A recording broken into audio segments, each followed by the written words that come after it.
Donc, bon, bien évidemment, après le jour de deuil dramatique de ce qui s'est passé hier, nous dédions notre chiour pour le souvenir de ces soldats qui sont tombés. Et on n'imagine pas ce que ça signifie. Et on est tous atterrés de ces nouvelles. qu'Akadosh Baruch Hu yikom damam, yinachem et hamishpachot, ve'yavid lanu geoula, B'ezrat Hashem. On est donc dans la dernière partie de la Hakdama. J'espère qu'on terminera aujourd'hui. Ou chez Moshe Rabbeinu alav shalom, melamedeinu be'omro. Et c'est ce que mon cher Rabbeinu, alav shalom, on pourrait dire de souvenir béni, mais l'Amdei nous enseigne, Beomro, lorsqu'il dit dans le livre de Devarim, Veata Israël ma Hashem Elokecha sholem meimach kim leira et Hashem Elokecha, lalechet bechol deracha, ולאהבה אותו, ולעבוד את השם אלוקיך בכל לבבך ובכל נפשך, לשמור את מצוות השם ואת חוקותיו. Je fais exprès de mettre des accents toniques pour rythmer et poser cette lecture, puisqu'on va voir que Laura va décortiquer les mots de ce passouk, de ce verset de la Torah, que je vais essayer de traduire, comme j'ai toujours dit, quand on traduit, alors on trahit un peu, donc on s'en excusera de l'inexactitude de la traduction, mais et maintenant Israël, qu'est-ce que l'Éternel ton Dieu réclame d'avec toi, si ce n'est la crainte de l'Éternel ton Dieu, l'ira, la lechet bechol derachav, de marcher dans ses chemins, les ahava auto, de l'aimer, la velavod et Hashem Elokecha, et de servir l'Éternel ton Dieu, bechol levavchol nafshecha, de tous tes cœurs et de toute ton âme, lishmor et mitzvot Hashem vetrukotav, de garder les préceptes d'Hachem et ses décrets. Il dit le Rav, kan kalal kol chelke shlemut avoda anirtzet lishmo barach. Ici, il a inclus toutes les parties de la complétude du service agréé donc et voulu, nirtzet c'est milachon ratson, voulu par Hachem Idbarach, par notre Créateur. Et quelles sont-elles les parties? Vous pouvez prendre votre doigt et les compter, puisqu'après on va les détailler. Vehem, elles sont Aïr A, la crainte, puisqu'on voit que dans le passage c'est marqué Kim leir A et Hachem. Alicha Bidrachav. Alors le Rav, il nous met donc Alicha Bidrachav, c'est marcher dans ses voies. Nous allons voir ce que ça signifie. Ahava, l'amour. Shlemut Alev. Après, il y avait la Avot Hashem Ekra, Bechol Levavecha Bechol Nafshecha. Shlemut Alev, c'est la complétude, l'intégrité du cœur. Shmirat Kol HaMitzvot, et le fait de garder les mitzvot. Autrement dit, le Rav décompose ici les 5 points que mon cher Abbé nous a résumés dans ce verset.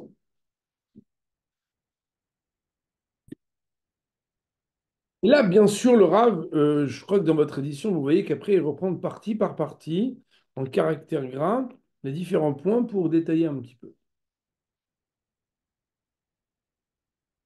Aïra I irat romemuto itbarach. La crainte, c'est la crainte de sa hauteur à lui, qui est de bénédiction. Shira milifanav kemi shira milifne melech gadol venora. Et qu'il est la crainte devant lui comme celui qu'on craint si on se trouve devant un roi qui est grand et qui est redoutable. Le mot Nora, qui veut dire redoutable, c'est comme une sorte de participe passé de celui que l'on craint. Veyevosh migedulato, et qu'il ait honte de la grandeur d'Hachem, alkol tnoa shubalit noea, de tout mouvement qu'il pourrait être amené à se mouvoir. Kol shken bedabro lefanav, a fortiori quand il s'agit de parler devant lui betfila au moment de la prière, osko betorato, ou bien au moment où il s'investit de l'étude de sa Torah. Alors, je voudrais un tout petit peu définir un peu les choses, pas grand-chose, mais je voudrais expliquer un petit peu. Euh, pour ce faire, il me semble que je dois vous expliquer la différence. Euh, si importante entre deux types de craintes. Il y a ce qu'on appelle la hirata onesh et la hirata romemut. La hirata onesh, on peut rappeler ça en français vulgairement la peur du bâton, c'est la crainte de la punition. Ça n'est pas de cette crainte dont on parle. Tout le monde comprend que quand on parle de la complétude, on parle d'un niveau spirituel qui est quand même élevé. Or, la crainte du bâton, c'est d'avoir peur pour soi-même et pas d'avoir peur parce qu'on ne veut pas décevoir quelque chose. J'oserais dire que lorsque on n'a pas une relation forte avec quelqu'un, alors on peut se dire qu'est-ce qui pourrait me faire de mal. Mais lorsqu'on a une relation forte avec quelqu'un, le plus important est d'essayer de ne pas décevoir. Donc, il me semble que pour habiller un peu ce distinguo, je pourrais vous citer, il y a un texte très intéressant dans le Rambam. Euh, le Rambam a, dans Ilchot Yesodei Torah, un chapitre entier sur l'amour et la crainte. Vous savez que l'amour et la crainte sont deux mitzvot, mais sont deux modes d'attitude. Et d'ailleurs, bon, par exemple, le Ramban dans la Torah, Ramban, nous explique que nous parlons de la dimension active et de la dimension de retenue. Quand on aime, alors on fait pour l'autre ce qu'il aime qu'on fasse, et quand on craint, on évite de faire à l'autre ce qu'il n'aime pas qu'on fasse. C'est la dimension de mitzvot de mitzvot. Mais alors, dans le deuxième chapitre de Ilchot Yesodei Torah, un document que je pourrais vous partager éventuellement comme complément, là-bas, hein, le Rambam, cette fois-ci, nous dit que oh, il y a différentes manières d'arriver à l'amour, il y a différentes manières d'arriver à la crainte.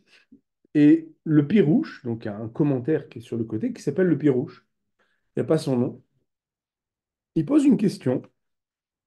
Il dit que c'est intéressant parce que quand Abraham Avinu a été capable d'être prêt à égorger son fils, l'ange qui lui a parlé lui a dit Ate yedati ki yireh Elokim ata. Maintenant, je sais que tu as la crainte de Elohim. Et tout le monde sait qu'il lui a dit Al ta'aslo meuma, donc ne fais rien de mal à l'enfant, etc. Bon, des chapitres que beaucoup d'entre vous certainement lisent le matin.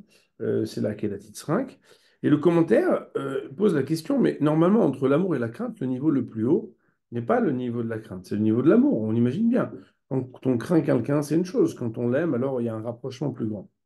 Comment est-il possible qu'à la dernière étape de la dernière épreuve, qui est la plus haute d'Abraham, on lui dise maintenant je sais que tu as la crainte? Indépendamment du fait que les Rishonim, les commentateurs comme le Ramban, le Rabbeinu Bachya et d'autres posent la question, mais ça veut dire quoi maintenant je sais quand on parle d'Hachem? Mais même si on supporte cette difficulté, comment parler de crainte après avoir parlé d'amour? Et c'est là que le commentateur explique qu'il y a une différence entre la crainte de la punition et la volonté de ne pas décevoir. En réalité, euh, il existe une volonté de ne pas décevoir. Et c'est ça, en fait, ce dont on parle ici. C'est pour ça que quand le Rav nous dit Irat aromemut, Irat romemuto, c'est la crainte de sa hauteur, c'est-à-dire le sentiment d'avoir une proximité où on ne veut pas décevoir euh, parce qu'on ne veut pas gâcher quelque chose de cette relation. Alors, il faut savoir que ce sujet-là, il est à ce point fondamental que dans le Shulchan Aruch, c'est au premier article du Shulchan Aruch. C'est pas ni au second ni au troisième. Au premier article du Shulchan Aruch, le Rama, le Rama, donc Moshe Isserles, nous cite ici Aga, Shiviti Hashem lenegdi tamid, uklal gadol batorah ou bemaalot hatzadikim, se représenter la présence d'Hachem dans sa vie, c'est un principe grand et le niveau des hommes pieux qui marchent devant l'Éternel, qui est Shivat Adam utnota vasaka levado beveto, parce que l'homme ne s'installe et ne se déplace dans ses affaires, pas de la même manière quand il est tout seul dans sa maison, Kishivato Tnotavaska, Olifne Melech Gadol. De la même manière que si il se trouve devant un grand roi. Velo diburo b'chavat kesovehu iman shebeto ukrovot diburo Moshe HaMelech. Et dans la familiarité de la vie de famille, on n'est pas retenu de la même retenue que quand on est devant un roi. Et dit le Rav, Kol shken kshiyasim el libo shamelech hagadol hakadosh baruch hu shamlo kol haaretz kevodo amelefanav v'od ma'asav. A fortiori lorsqu'on pense quelque chose est tout le temps autour de nous, est présent avec nous, comme Shnemar initiateur, etc. Miyad yagia elav ha'yir'a ve'achna'a. Si on pense à ça, alors on va avoir la crainte, on va avoir la soumission, de ne pas faire n'importe quoi. Et de là, bien évidemment, donc, quelque part, avoir la conscience de la présence divine et ne pas décevoir et gâcher cette présence. Alors, deuxième point, Alicha bidrachav. C'est quoi Alicha bidrachav? Ve'alarta bidrachav. Ouais, la lechet bechol derachav. Alicha bidrachav, il dit le Rav, kolel kol inyan yosher amidot vetikuna. Ça inclut tout le sujet de la rectitude des traits de caractère et leur arrangement. Pour le Rambam, ve'alarta bidrachav, marcher dans ses voies, c'est ce que nos Chachamim vont dire. Ma'u rachum afatarachu, ma'u chanun afatachanun. De la même manière que lui, il est miséricordieux, tu dois être miséricordieux. De la même manière que lui, il est généreux, tu dois être généreux, etc., etc. Autrement dit, quand on cherche une référence à l'obligation de travailler ses traits de caractère moraux, eh bien, la lechet bidracham, c'est de marcher dans ses voies. C'est ce que nos Chachamim m'ont dit dans la Gemara de Shabbat. Donc c'est ce que je viens d'expliquer. Et le principe de tout cela, c'est-à-dire de marcher dans ses voies, c'est que l'homme se conduise dans tous ses traits de caractère et dans toutes les catégories d'action qu'il veut avoir selon la rectitude et la morale. Uklal chachamenu zichronam livracha. Et le principe que nos maîtres ont donné pour pouvoir être une sorte de baromètre, bien évidemment en bataille, comme on va étudier ces choses-là, on n'en va pas avoir besoin de baromètre, parce que le baromètre, c'est quelque chose qui évalue, mais quand tu connais, tu n'as pas besoin de faire la mesure chaque fois. Mais en tout cas, il y a un principe, c'est kol she'tiferet leosea vetiferet lo min ha'adam. Tout ce qui est splendeur pour celui qui le fait et splendeur pour ceux qui sont autour de lui. Autrement dit, il y a l'acteur et il y a le spectateur. Il y a l'acteur et il y a l'interacteur. Ton action, elle doit être quelque chose qui est harmonieuse avec toi-même et harmonieuse avec les autres.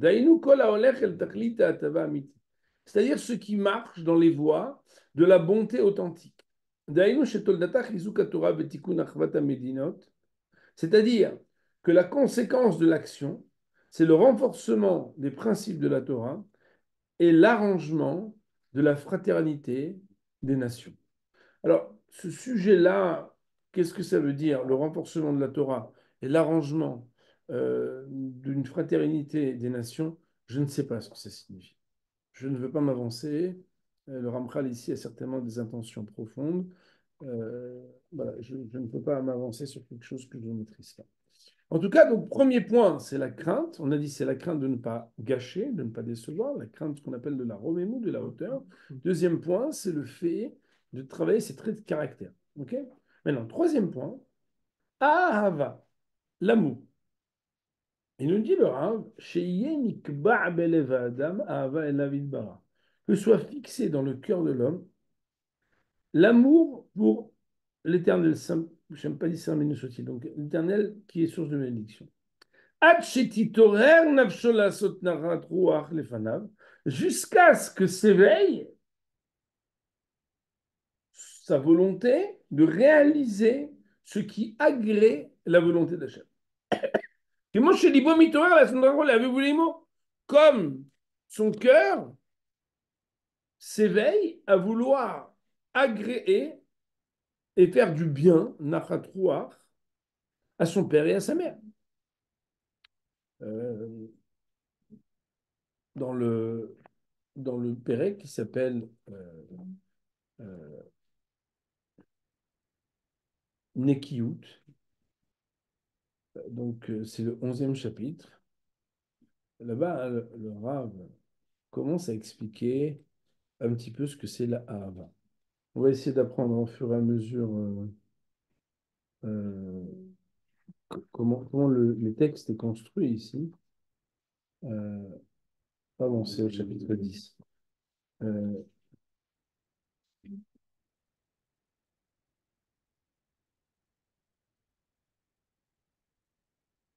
euh, En fait, le Rav, il explique que il y a des fois, on veut juste ne pas faire mal et faire juste ce qu'on est obligé de faire.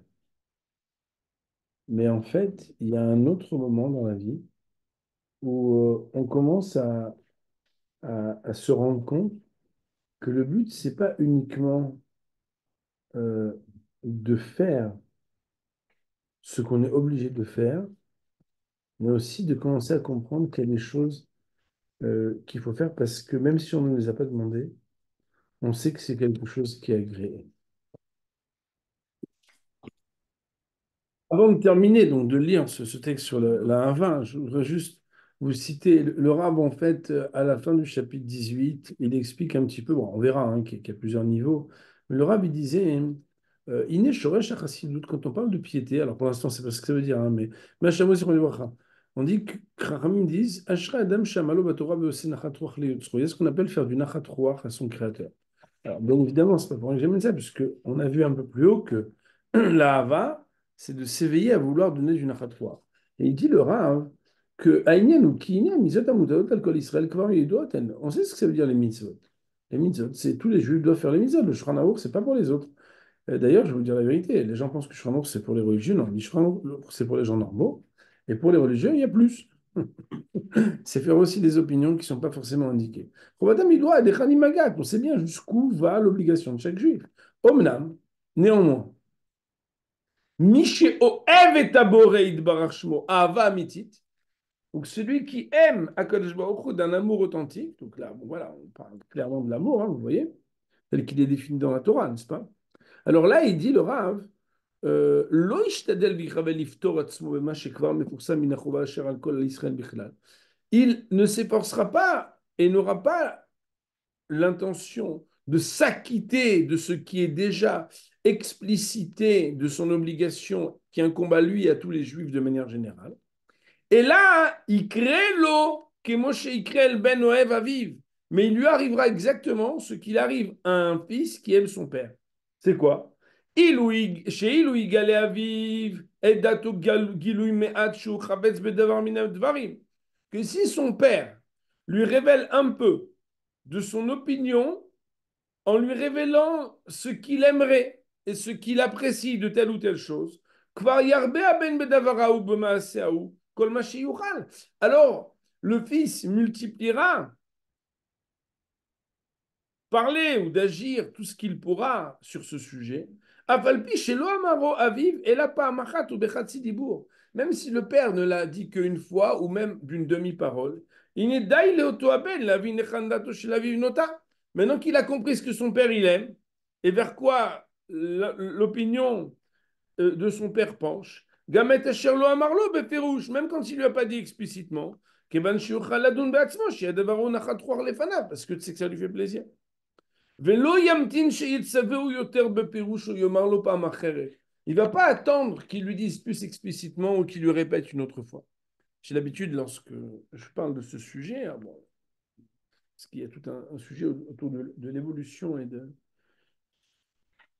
du développement spirituel de l'homme, en 3 étapes, on verra Bezrat Hashem, puisque c'est fondé sur les paroles du Messias Yesharim, ce sujet. Quand je parle de l'amour, j'ai l'habitude de dire, de manière bien évidemment très grossière, très, très vulgarisée, que si un papa demande à un enfant, est-ce que tu peux m'amener un café, s'il te plaît? Et que chaque fois que l'enfant amène le café, le père se lève, va et prend un petit chocolat dans le tiroir. Même si le père ne demande pas le chocolat, l'enfant qui aime son père sait de lui-même qu'au-delà de ce qui lui est demandé, il y a ce qu'on appelle le Ratzon Hashem. Le Ratzon Hashem, ce n'est pas forcément ce qu'il nous impose ou ce qu'il nous demande ou ce qu'il nous enjoint, mais ce que l'on peut apprendre, deviner ou déduire de ce qu'est la volonté d'Hachem.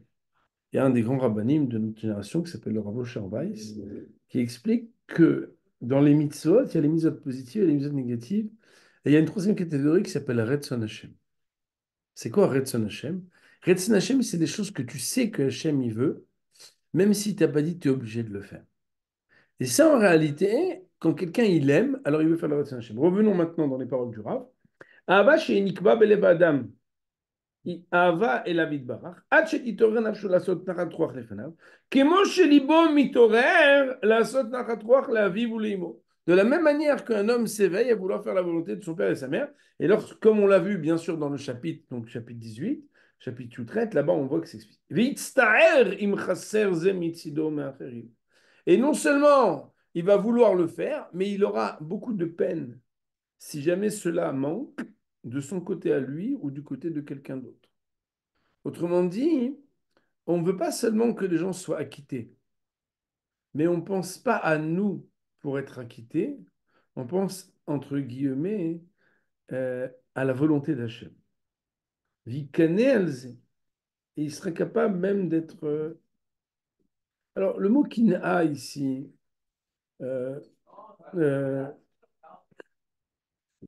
ressemble plutôt à la vengeance que à la jalousie. Je ne veux pas rentrer dans ce sujet parce que c'est un thème qui va être euh, étudié plus tard dans le texte. Le Rab nous dit donc Ismar Simcha Rabba Basoto devant misé.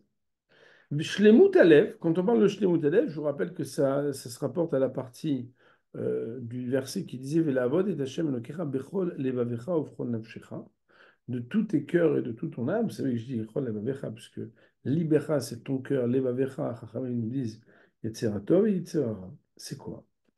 Shetiye avoda lefanav idbarar betorah kavana.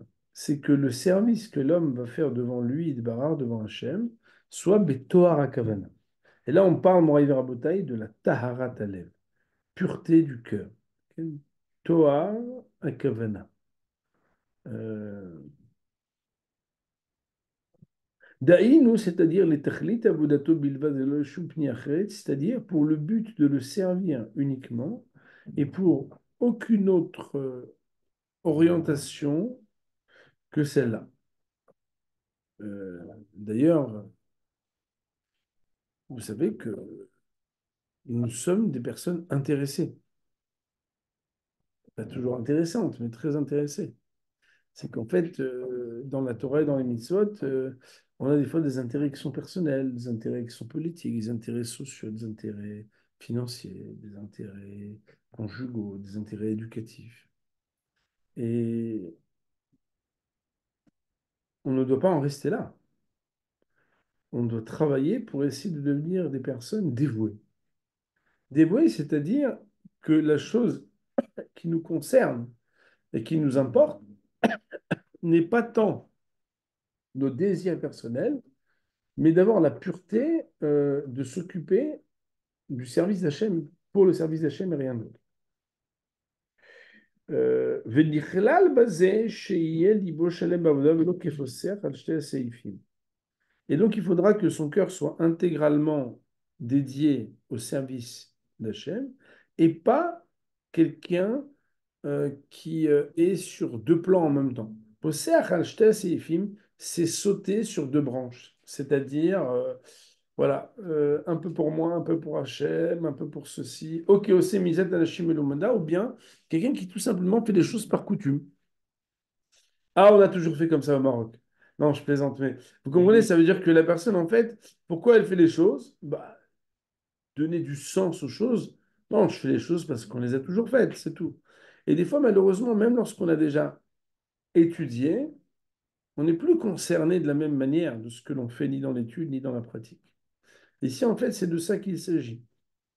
Et là, chez Yekol Libo Natun Lazé, seulement qu'il faudra que tout son cœur soit placé à cet effet. Et donc, en fait, quand on parle de Shlemut Alev, on parle quelque part de la qualité de notre dévouement au service d'Hachem. Shmirat kol mitzvot, Bien sûr, après, c'est marqué l'ishmor et mitzvot Hashem betrukotav. Gardez toutes les mitzvot, kemashmor, comme cela se comprend. Dainu shmirat kol mitzvot kulam bechol dikdukem utnaehem. C'est-à-dire de garder toutes les mitzvot, tout autant qu'elles sont, en honorant leurs détails et leurs conditions. Autrement dit, les mitzvot, tu ne les fais pas parce que tu as envie et tu ne les fais pas à ta sauce. Tu dois apprendre à réaliser les mitzvot et tu ne dois pas dire ça non, ça oui. Non, l'important, c'est pas oui ou non, c'est comment. Et d'essayer de se sentir investi de cela. Nos Khaverim pose la question, mais finalement, donc on parle d'abord de la crainte de la Romémout, après des midot, après de l'amour, après de la pureté de cœur et ensuite des mitzvot, alors qu'a priori, on a l'impression avec nos yeux que ça commence exactement à l'envers. J'ai expliqué le principe de ce qu'on appelle Aleph Bet Gimel Dalet He, ou bien de Tashrak, Tav Shin Resh Kuf. C'est qu'en réalité, dans le référentiel de ce qui est transmis par Akadosh, de ce qui est proposé, quand mon cher Rabbeinu nous dit comment ça marche, c'est que du haut vers le bas, si on peut s'exprimer ainsi, les choses sont qu'il faudrait arriver à la crainte tout en haut, les midot, etc. Alors que du bas vers le haut, dans l'échelle de l'escalier qui est remonté par nous du bas vers le haut, il faut commencer d'abord par faire la mitzvot. C'est quoi de faire la mitzvot? Ça veut dire d'abord fais ce que tu dois. Après, donc ça c'est Shmirat Kalemzot. Après, fais le bien. Je t'ai moutalé. Après, sens-toi concerné même de ce qui t'a pas été demandé quand c'est la Ratzon Hashem, la volonté d'Hachem. C'est un petit peu ce qu'on a dit tout à l'heure avec le petit chocolat du café sur le côté, c'est-à-dire de se dire c'est le Ratzon Hashem. Ensuite, dans la conduite générale qui concerne même pas des actions, mais une conduite générale. On sait bien ce que ça veut dire. Et ensuite, il y a ce qu'on appelle la Hirat HaRomim. C'est la raison pour laquelle, en fait, souvent dans les textes de la Torah, les choses sont présentées dans un référentiel d'escalier du haut vers le bas, mais en réalité, nous, pour les remonter, il faut les remonter du bas vers le haut, dans un référentiel du Mekabel, du côté de l'homme. Nous allons maintenant continuer. Il nous dit, le Raveini kolele klalim tzrichim pirush gedol. Et voilà que tous ces principes qu'on a cités, on a cité 5 choses, ont besoin de grandes explications. Matzati lechachamenu zechronam livracha. Et moi, j'ai trouvé, dans les paroles de nos maîtres, shekelu achalakim ele beseder bechiluk acher yoter prati, qu'ils ont inclus, mais aussi qu'ils ont subdivisé cela, cet ordre-là, avec des sous-parties plus détaillées. Autrement dit, au lieu d'être 5, ça va être plus détaillé. Mais soudain, les filles à draga à ben miknot otam al nachon. Et c'est organisé, ordonné, selon une gradation qui est nécessaire pour pouvoir les acquérir de manière progressive et convenable. Autrement dit, il y a comme une échelle progressive qui est proposée par nos maîtres pour pouvoir acquérir les choses dont nous avons parlé. Et c'est ce qu'ils nous ont dit Rachamim, dans une braïta. Une braïta, vous savez que ce sont des textes qui ont été rédigés par Rav Hamnuna et Rav Oshaya et qui sont considérés comme des textes qui n'ont pas exactement la même valeur que la Mishnah, mais c'est souvent des textes qui complètent des choses qui, des fois, n'ont pas été évoquées directement dans les Mishnah. Tout va avec Shonim Bashas, c'est les ramener à plusieurs endroits dans le Shas, dans les Gemara. Vechad même Perek Lifnei Eden. Et un de ces endroits, c'est le chapitre qui s'appelle Lifnei Eden, le premier chapitre de Maseret Avodah Zarah, à la page 20, folio B. Et voici les paroles de nos maîtres. Alors, Rabotai, ce texte-là va être le squelette et l'anatomie de tous les chapitres progressivement de tout le livre de Messia Deschamps. Mikan Amar Rabbi Pinchas Ben Yair. De là, Rabbi Pinchas Ben Yair a dit. Alors, regardez bien la progression. Torah mevia l'idée zeirut. La Torah amène. Alors, bon, pour l'instant, je vais le dire comme je sais traduire. Hein. L'idée zeirut, à la vigilance. Zeirut mevia l'idée zerizut. Et la vigilance amène au zèle. Je traduis comme je sais, mais peut-être c'est pas comme ça qu'il faut traduire. Zerizut mevia l'idée nekiut. Et le zèle amène à la propreté. Nekiut mevia l'idée perishut. La propreté amène à l'abstinence, la séparation. Perishut mevia l'idée tahara. L'abstinence amène à la pureté.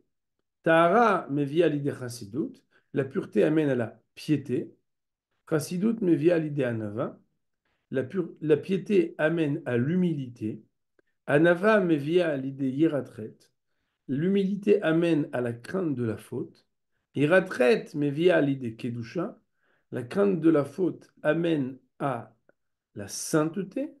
Kedusha mevia l'idée Ruach HaKodesh. Et la sainteté amène à l'inspiration divine. Ruach HaKodesh mevia l'idée Triat Hametim. Et l'inspiration divine amène à la résurrection des morts. Et le Rav de dire Vachasidut Gdola Mikulam. Et il faut savoir que la piété est plus grande que toute. Chez Neymar, parce qu'il est marqué Az dibarta bechazon chasidecha. Alors tu t'es adressé en parlant par une vision que tu as donnée à ceux qui sont pieux envers toi. Alors, ça, c'est la fin de citation de ce texte. Bien évidemment, Moraï Rabotai, ce texte, déjà, il nous pose des questionnements. Et ça tombe bien, puisque le livre entier est écrit sur la base de ce texte. Et euh, plus que toutes les questions, c'est comment dire que ce qui est le plus grand se trouve être la piété, qui se trouve ensuite amenée à la Hanava, à la Hiratret, à la Kedusha, au roi HaKodesh et à Triat Hametim. On a l'impression qu'on est au milieu. Donc ici, il y a des questions qui vont être posées. Bah, de toute façon, voilà, tout le livre, il est écrit là-dessus. Mais il va falloir faire les choses progressivement aussi. Et le rabbi nous dit, Veine, et voilà que Afalpi, pardon, Alpi Abaraïta Azot Iskamti Lechaber Pirou Chiburisé. C'est selon ce texte de Braïta que que j'ai décidé de rédiger cet ouvrage. Les Lamed Leatzmi, pour m'enseigner à moi-même, ou les Azkir la Acherim, et pour rappeler aux autres, Tnae Avodash Lema le Madrikotehem, les conditions d'un service intègre et les niveaux de ce service, c'est-à-dire la progression en fait, va vers Bekolechad Mehem, et j'expliquerai pour chacun d'entre eux. Alors écoutez bien, Inyana, ces thèmes, ça veut dire de quoi on parle chaque fois, il y a la définition. Chalakav, les parties. Pratav, les détails. Aderech liknot oto, de quelle manière s'en acquérir. Ou ma'em mavsidav, et qu'est-ce qui peut faire perdre ou empêcher d'obtenir cette qualité. Ve'aderech lishamer me'em, et comment éviter ce qui nous les fait perdre. Qui est krabo, ani vechol mishim tsabonachat, car je lirai dans ce livre, et aussi tout celui qui pourra en trouver quelque chose qui l'apaise ou qui l'intéresse, les man ilmad leira et Hashem Elokeinu, afin que nous apprenions à craindre l'Éternel notre Dieu, velo tishachach mimenu chovatenu lefanav, et que ne soit pas oublié notre obligation devant lui. Vacher chomriut ateva, mishtadel asir milibenu akriya vaistaklut. Et ce sujet dont la matérialité et la nature s'efforcent de faire dévier de nos cœurs la lecture et la réflexion et l'observation. Alors à ce moment-là, il y a Leal Zichronenu, ce livre fera monter dans nos souvenirs, Ye'irenu, il nous réveillera, et la Metsuve Aleinu, de ce qui nous est ordonné et demandé. Ve'Hashem yeh bechisleinu ve'ishmor raglenu milached. Et Akadosh Baruch Hu sera avec nous lorsque nous serons, chas v'shalom, euh, en train de trébucher. Il gardera nos pas pour ne pas être capturés. Betit kayem banu bakashat hameshorer ha'ahuv lelokav.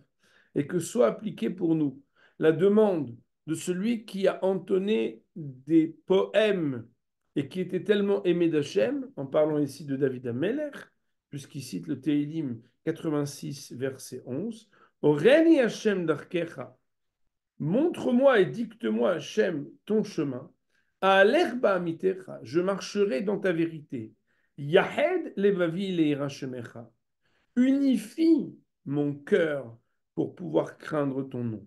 Amen, Kenny Ratson. Amen. Qu'ainsi soit la volonté d'Hachem. Et voilà comment le Rav, en fait, de manière très méthodique et très précise, hein, j'espère que vous avez su apprécier, en fait, la méthode très claire de l'organisation dans cette introduction de comment les choses vont être abordées et présentées. Et d'ailleurs, si vous voulez bien, juste regarder maintenant le sommaire de ce livre, que vous allez maintenant peut-être comprendre différemment, puisque dans certaines éditions, euh, sommaire, en fait, donc on voit ici donc les Akdamot, après il y a le Perek Aleph, on parle l'obligation d'un homme dans son monde, Midat Zeirut, Chelke Zeirut, Derech Kniat Zeirut, Biom Mafsid Zeirut. Donc on parle d'abord de la Zeirut, de la vigilance, ouais. Et en fait, on voit que il y a, c'est quoi la vigilance? Euh, c'est quoi les parties de la vigilance? C'est quoi le chemin pour acquérir la vigilance? Et c'est quoi ce qui pourrait empêcher d'avoir la vigilance euh, et comment s'éloigner de ces chemins. Après, c'est la même chose pour la Zrizout, la Nekiout, la Prishout, la Tahara, la Chassidout, etc., Anava, Yirat Hashem, Kedusha, etc.